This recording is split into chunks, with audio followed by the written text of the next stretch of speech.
The year is 1875. The place is Providence Creek, a small settlement nestled deep in the Appalachian hollows of what was then considered the frontier of Western Virginia.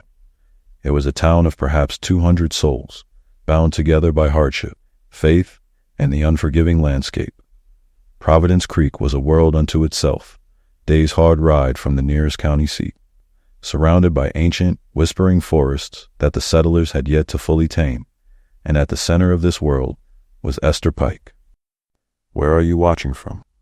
Comment your city and country below so we can see how far these stories are traveling. And don't forget to subscribe. New spine-chilling tales are coming soon, and you won't want to miss a single one. Now, the name Esther for a man was unusual, a family name passed down, but it suited him. There was a quiet strength, a maternal sense of duty in the way he cared for his community. Esther was not the mayor, nor the preacher, but he was the town's foundation. He was the deacon of their small clapboard church, the man whose hands were steady enough to set a child's broken bone, whose voice was calm enough to mediate a land dispute between neighbors. His farm was the most prosperous. His word was his bond, and his marriage to his wife, Sarah, was considered a model of Christian piety and devotion in the brittle, yellowed pages of Reverend Blackwood's early records. Esther Pike is mentioned no less than 40 times in the year preceding the event. Brother Pike led the collection for the new steeple. Pike's counsel proved invaluable in the matter of the mill stream. Esther Pike, a rock in the stormy seas of this life, a testament to God's grace. He was, by all accounts, the last man on earth to whom something inexplicable should happen. He was a man of order, of faith, of the soil. He was a man who knew the rules of the world, but the rules, it seemed, were about to change. Our story begins on a Tuesday in late October. The air was crisp with the promise of winter, and the mountains were ablaze in a riot of red and gold. It was a day like any other, until a WASN single quotes. It began with something mundane, something that could have happened to any man. Esther Pike was riding back from the old Tanner property, a tract of land at the far edge of the valley he was considering for purchase. His horse, a steady, reliable gelding named Solomon, was known for its sure dash FOOTEDNESS. The first account comes from Jacob Miller, a farmer whose land bordered the path. In his affidavit, he states, "I was mending a fence post when I saw Mr. Pike riding down the ridge. He was a fine rider, always sat tall in the saddle. Then the horse, it just spooked. I don't know what done it. I saw no snake, heard no cougar. It reared up, a terrible, high scream of a sound. Mr. Pike was thrown. It was a bad fall. He went right over the side of the path, down into the rocky creek bed below. It's a 20-foot drop there. I've seen a buck killed on those same rocks." Jacob Miller, fearing the worst, scrambled down the embankment, his heart pounding with dread. A fall like that, it meant broken bones, a shattered skull. In a place like Providence Creek, so far from any real doctor, it was a death sentence. He expected to find a broken man, or a corpse. What he found was Esther Pike, standing. Miller's testimony continues, his language growing more uncertain. He was standing there, in the middle of the creek, water up to his shins. He wasn't wet, not really. It was like the water was shying from his clothes. He was just looking at his hands. I called out, "Mr. Pike, are you all right? God in heaven, I thought you were done for." He didn't seem to hear me at first. He just kept turning his hands over and over. Then he looked up at me, and this is the part I cannot rightly explain. His eyes, they glowed, not like a cat's eye in the dark. It was a soft light, like a candle behind a thick pane of glass. It was only for a second. I thought the sun had caught them strange. He blinked, and it was gone. He smiled then, his usual smile, but it didn't reach his eyes. He said, "I am perfectly well, Jacob. Thank you for your concern." His voice was the same, but lower, like it was coming from deeper in his chest. Esther Pike climbed out of the creek bed. Jacob Miller swore there wasn't a scratch on him, not a tear in his coat. His horse, Solomon, stood waiting for him on the path. Above, placid and calm, as if nothing had happened. Esther simply patted the animal's neck, swung himself into the saddle, and rode home, leaving a bewildered Jacob Miller standing alone by the fence post. That evening, his wife Sarah made the first entry in her journal that hints at the change. October 21st. Esther was late for supper. He told me of a fall from Solomon, but dismissed it with a wave of his hand. When I pressed him, he said he felt renewed. An odd word. He ate little, but watched me. He has always been a thoughtful man, but this was different. His gaze is heavier now. When he came to bed, he did not touch me. He just lay on his back, perfectly still, breathing so softly I had to place a hand on his chest to be sure he was still with me. He feels cold. The second day began with an act that, on the surface, seemed a blessing. The old iron bell in the church steeple had been cracked for over a year. Its chime was a dull, mournful thud that grated on the nerves of the congregation. The town had no money for a new one, and no blacksmith with the skill to repair it. Reverend Blackwood's parish record for Wednesday, October 22nd, begins as a celebration, a miracle. At sunrise this morning, Deacon Pike arrived at the church alone. He asked for no assistance. Using only a simple rope and pulley, he ascended to the belfry. For an hour, a strange, rhythmic tapping echoed across the valley. Not the clang of a hammer, but a sharper, more precise sound. When he descended, he simply said, "Try it now, Reverend." We pulled the rope, and the bell rang out clear and true, more beautiful than any of us could remember. A perfect, resonant tone that seemed to hang in the air for an eternity. The townsfolk who had gathered were in awe. They saw it as a sign of God's favor. Esther Pike, their pillar, had been saved from a fatal fall and granted the strength and wisdom to perform a small miracle. They praised God and they praised Esther. But the Reverend, a man of letters and deep study, noted something else, something that planted a seed of disquiet in his mind. I examined the bell myself. The repair is seamless. There is no mark of a tool, no solder, no seam. It is as if the iron was never broken, but was sung back into its original form. When I questioned Esther on his method, he merely smiled. The shape was already there, he said. I just reminded the iron of what it was. His language grows. Peculiar. He is a simple man, a farmer. He does not speak of reminding iron of its shape. The peculiarity did not end there. That afternoon, several men noted Esther's work. On his farm, he moved with an unnerving grace and efficiency. He mended an entire length of collapsed stone wall in a single afternoon, a task that should have taken 2 men 3 days. The stones, some weighing hundreds of pounds, he lifted into place as if they were hay bales. He did not sweat. He did not tire. He simply worked, silent and focused. His coordination was unnatural.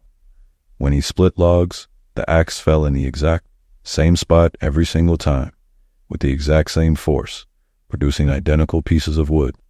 It was the perfection of a machine, not a man. The awe of the morning began to curdle into a quiet unease. Men would watch him work from a distance, whispering amongst themselves. It was one thing to be strong, it was another to be flawless. Sarah Pike's journal entry from that night is filled with a creeping dread. October 22nd, the whole town speaks of the bell. They call my husband a blessed man. I wish I could feel their joy.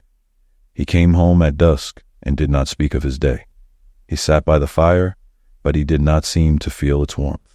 He just watched the flames. I asked him if he was proud of his work. He turned to me, and for a moment I did not recognize him. His face was empty of all expression. He said, "Pride is a function of effort." There was no effort. He then stood and went to the window, where he has been standing for hours, looking out into the dark. He does not seem to require sleep anymore. The house is silent, but it is a loud silence. I feel I am living with a stranger who wears my husband's face. If the first 2 days marked a physical transformation, the third day revealed a change that was infinitely more terrifying, a metamorphosis of the mind. Esther Pike, a man who could read the Bible and do basic arithmetic for his farm accounts, began to display an intellect that was utterly alien. He stopped working on the farm. Instead, he locked himself in the barn. Worried, Sarah crept to the barn door, late in the afternoon. The sound from within was not of farm work, but of charcoal scratching frantically against wood. Peeking through a crack in the boards, she saw him. He had covered the floor, the walls, even the ceiling of the barn with drawings. Sarah describes the scene in her journal.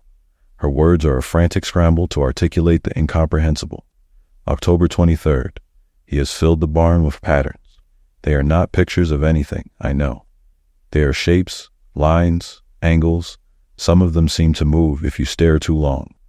They hurt my eyes.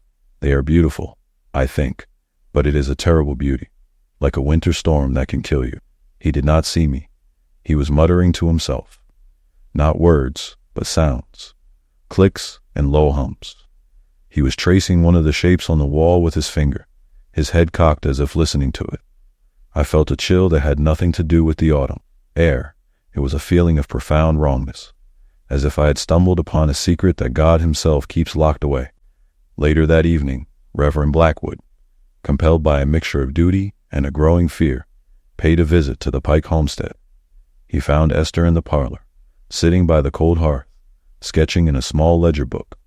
Sarah let the Reverend's in her face pale and drawn. The Reverend's account of this conversation is the longest entry in his parish record for the entire year. He attempts to maintain a tone of clerical objectivity, but his horror bleeds through. I engage Brother Pike in conversation, hoping to assess his spiritual state. I asked him what he was drawing. He handed me the book.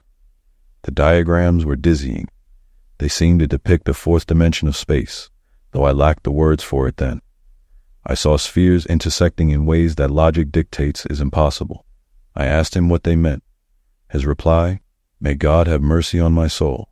I will never forget it," he said, without a trace of pride or madness, simply stating a fact.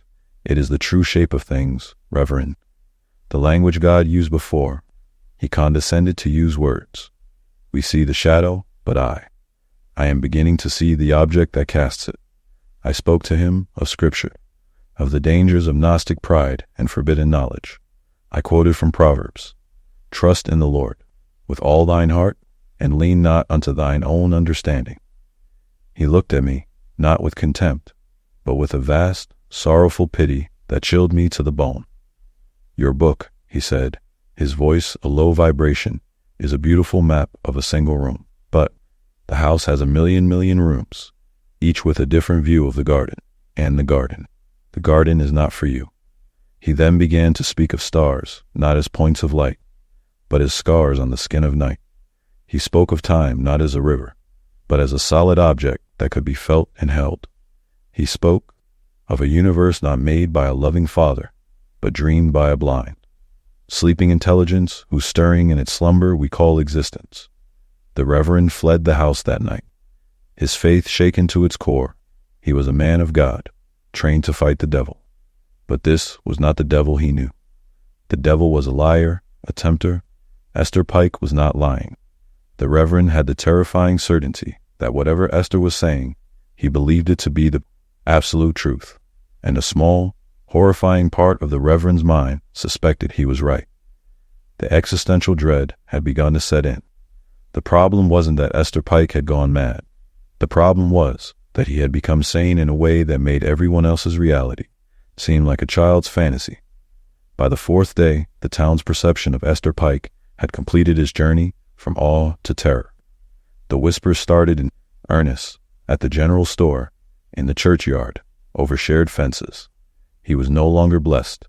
He was afflicted, touched, unholy. Parents pulled their children inside when he walked a single road through town, not because he did anything threatening, but because he didn't do anything at all. He simply walked, his gaze fixed on some distant point, his steps perfectly even, his presence a tear in the fabric of their simple lives. The true horror, however, was confined to the walls of the Pike home.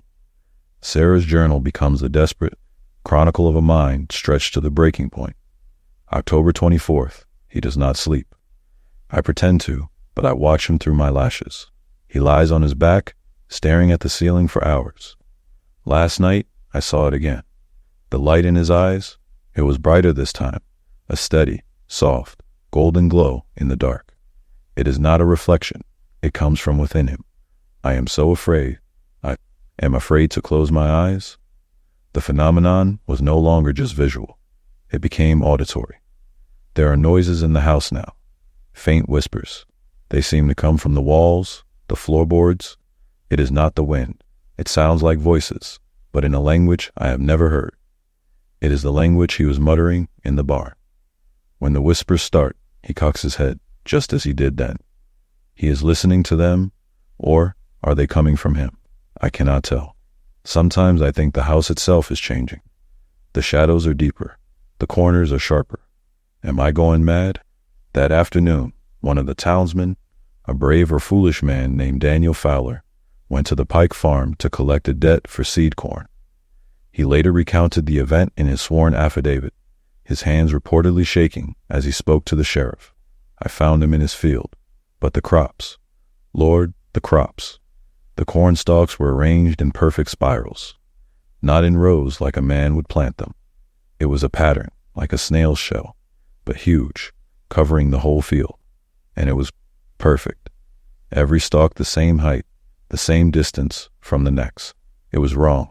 It made my head swim to look at it. I called to him, my voice shaking. He turned. He was standing in the very center of the spiral. And the animals, the crows and the squirrels, they were all around him, but they were silent, utterly silent, just watching him. He looked at me and said, "There is a more efficient geometry, Daniel." I did not ask for the money.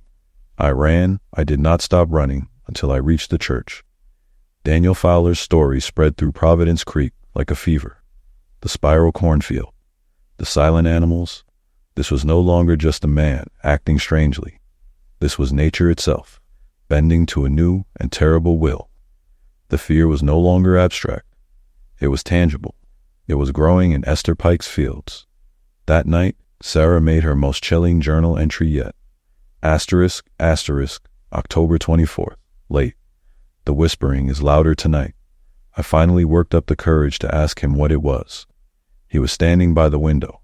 Looking at the moon, he turned to me, and his face was so calm. That is the most terrible part, his calmness. He said, "It is only the house, settling Sarah." Then he smiled, a real smile, the first I have seen in days. But it was the smile of a stranger.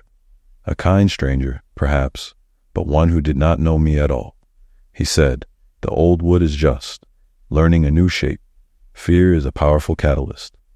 By the fifth day, the communal terror of Providence Creek had coalesced into a single, desperate need for action. The townsfolk, led by the terrified Daniel Fowler, gathered at the church. They were no longer speaking of affliction.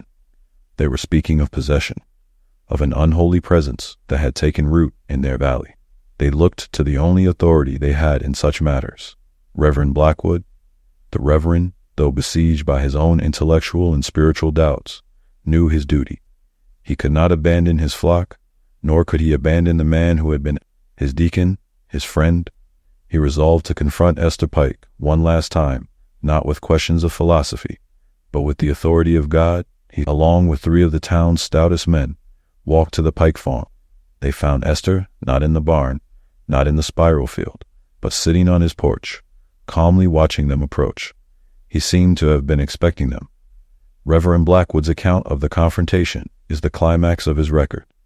It is written with a trembling hand. I stood before him, and I held up my cross.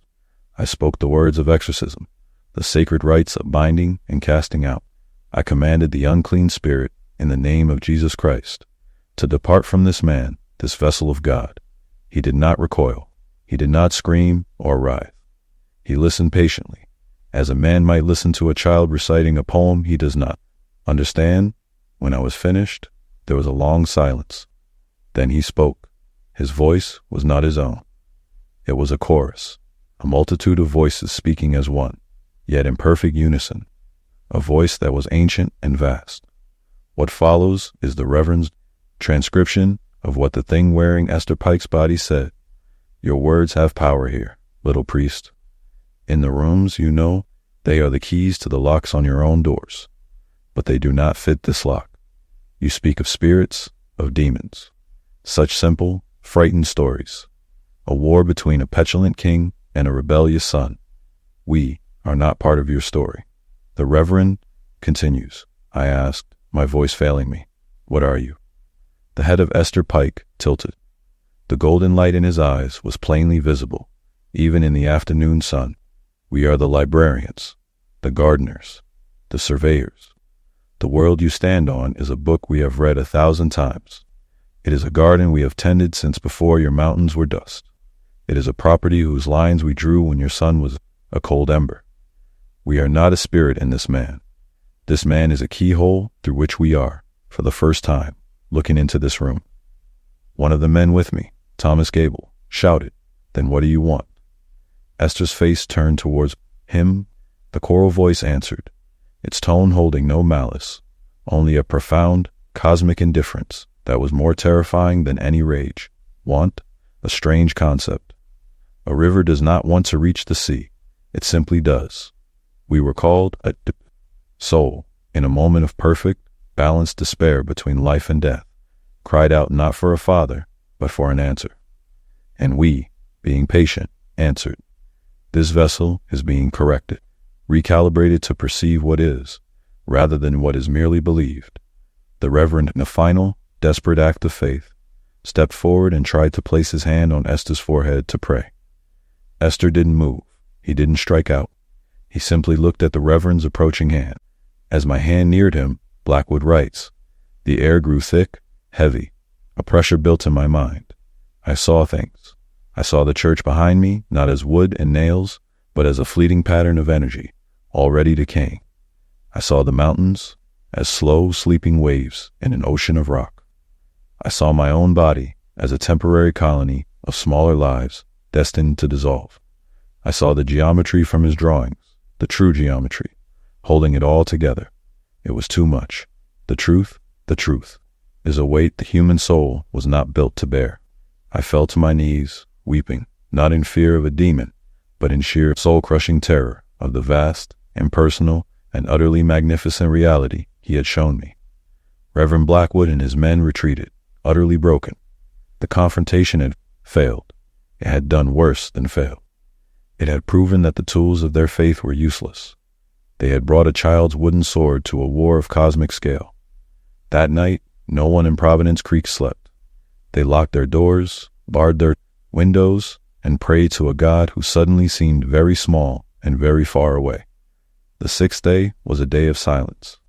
The town of Providence Creek effectively excommunicated Esther Pike from the human race. They created a vacuum around his property. No one traveled the road that passed his farm. His name was no longer spoken aloud. It was as if by ignoring him, they could make him cease to exist. But he did exist, and the transformation was entering its final, terrible stage. The focus of the horror now shifts entirely to Sarah Pike, the last human witness, trapped in the epicenter of the event. Her journal entry for this day is not a narrative.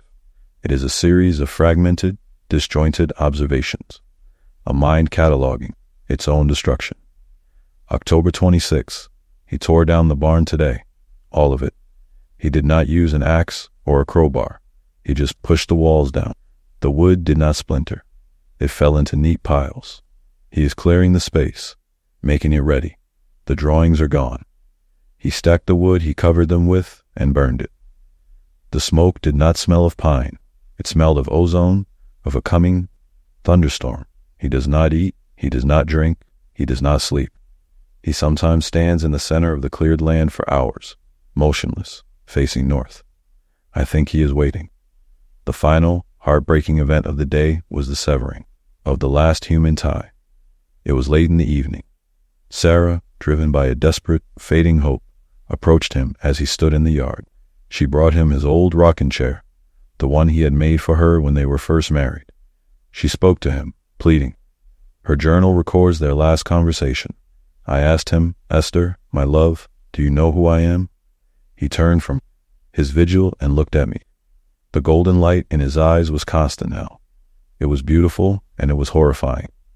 The chorus voice was gone. It was his own voice again, but hollowed out an echo in an empty room. I know the arrangement of atoms that you are. I know the history of the consciousness that occupies it. I know the probable futures it will experience. I know that the Vessel I inhabit felt a chemical bond to it, a bond you call love. I was crying now. I asked, and you? Do you not feel it anymore? He reached out, not to touch me, but held his hand a few inches from my cheek.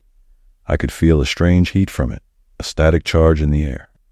His face held an expression of clinical evaluation.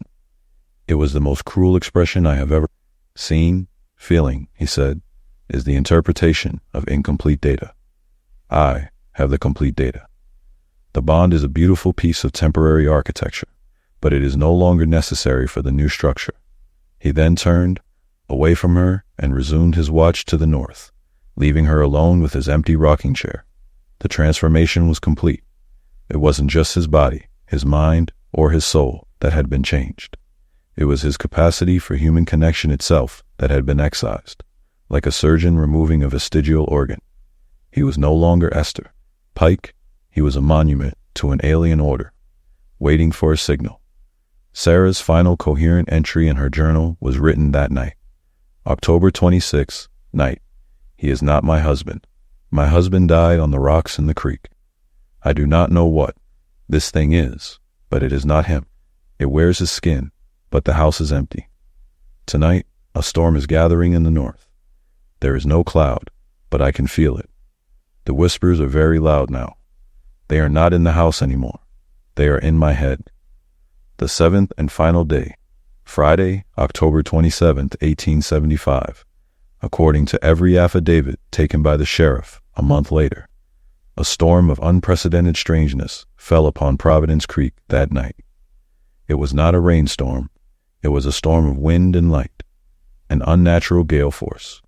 Wind tore through the valley, yet it seemed to be localized, focused entirely on the area around the Pike farm.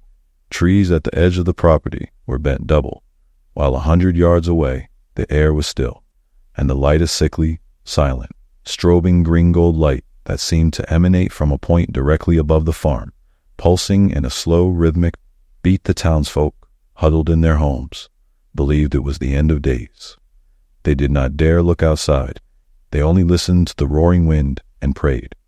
Our only account of what happened at the center of the storm comes from the final frantic, barely decipherable page of Sarah Pike's journal.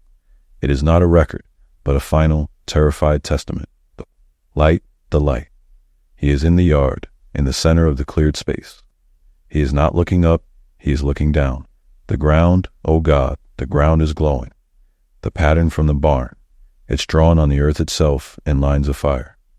He is so calm, he raised his arms. He is not being taken, he is leaving. There is a sound now under the wind, a ringing, a chime like the bell, but it is everywhere. It is pulling the world apart. I see it now, the door. The garden is not for us, he said. The garden is not for us. Oh God, it's so beautiful. I can't. The entry ends there, the charcoal pencil, having snapped under the pressure, tearing the page.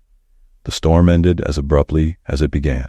Just before dawn, the wind ceased, the light vanished, and an unnatural silence fell over Providence Creek. When the sun rose, a few brave men, the Reverend among them, ventured to the Pike farm. They found the house empty. Sarah Pike was gone. In the yard, where the barn had been, was a vast, circular patch of scorched earth. The ground was fused into a dark, glassy substance, and in the very center, pressed into the glass as if by an immense weight, was a single, impossible shape. Reverend Blackwood described it in his final report. It was not a symbol I recognized from any human text, pagan or holy. It was a geometric form of 3 interlocking lines that seemed to create a fourth and then a fifth within itself. To look at it was to feel a sense of vertigo. It felt significant, a signature, or perhaps a forwarding address. Esther Pike was also gone. There were no footprints leading away from the farm, no sign of a struggle, nothing. He, his wife, and the truth of what happened that week had simply vanished from the face of the earth. In the weeks that followed, the community of Providence Creek collectively erased the 7 days of Esther Pike. The official town record states that the Pike family moved west during the storm, their farmstead tragically destroyed by a lightning strike. The spiral cornfield was burned. The The seamless bell in the church was taken down and melted into scrap. Reverend Blackwood requested a transfer and left within the year, his faith, according to his successor's letters, shattered. The town worked hard to forget. The story only survived in those few hidden documents, but the questions remain hanging in the air like the echo of that impossible bell. What truly happened in that isolated valley in 1875? Was it a case of mass hysteria, a folie à deux between a man and his terrified wife, amplified by a superstitious community? Or did a farmer, in the liminal space between life and death, truly make contact with something beyond our comprehension? The story feels allegorical, a fable about the dangers of knowledge, or the clash between faith and a terrifying, impersonal cosmos.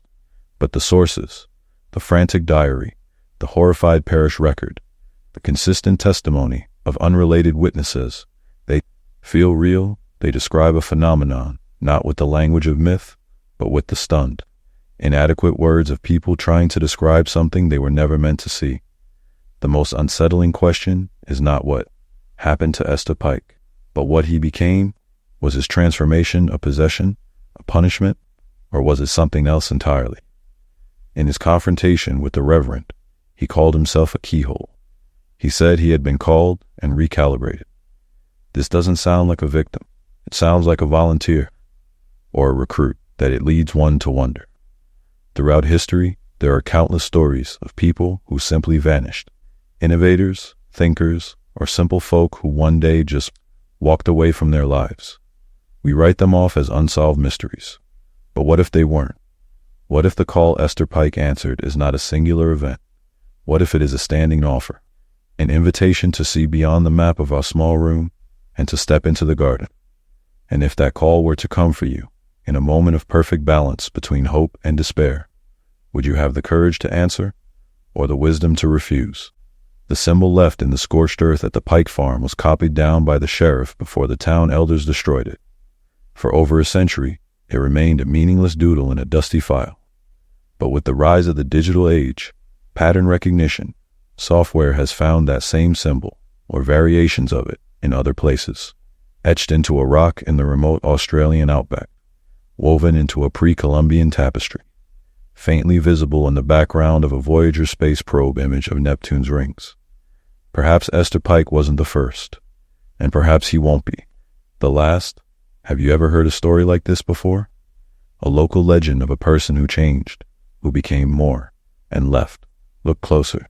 The patterns are there, if you only know how to see them.